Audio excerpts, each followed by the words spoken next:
The number of people out of work in the UK fell to its lowest level for more than 6 years in the 3 months to November. That's according to the latest official figures.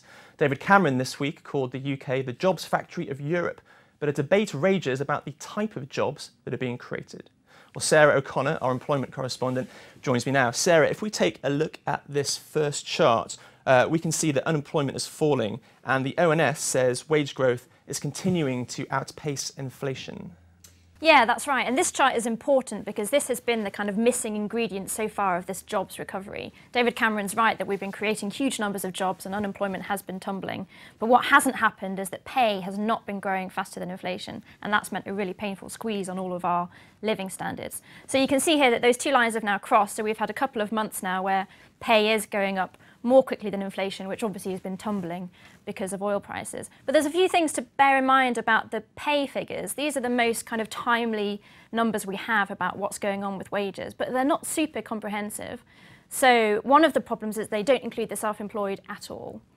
And we've got research from the Resolution Foundation, a think tank, that shows that if you do include the self-employed, then the tumble in earnings that we've had since the crash has been 20 to 30% deeper. So there's a huge hole that we need to start filling, and at the minute we're really only seeing that to quite a small extent.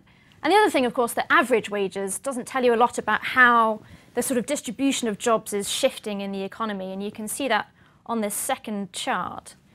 That one of the reasons that average wages have looked so weak is that you can see what's happened is that that line has shifted to the left, which means that there are more people in lower paid jobs.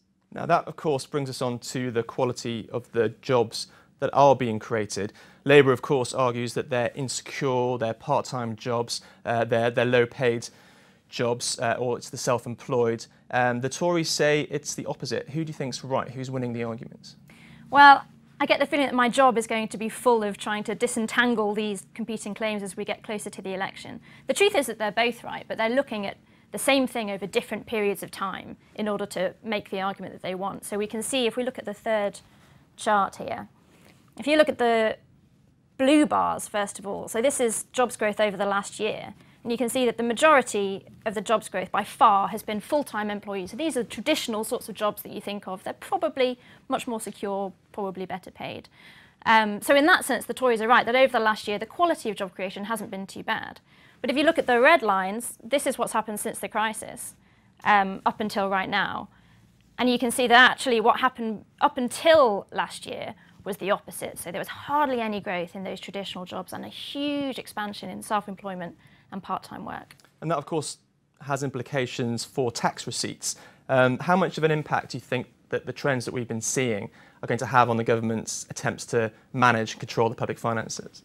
Yeah, well, we've seen that the shift to kind of lower paid work has definitely had an impact on income tax receipts, which in turn have kind of hampered this ambition that the government has to close the deficit altogether. That's partly because people are being paid less, and it's partly because the personal allowance has been increased. There are more people who aren't being captured by tax at all. So certainly in the long run, what we all need to happen is for more people to get better paid jobs. OK, Sarah, we'll have to leave it there. Thanks very much.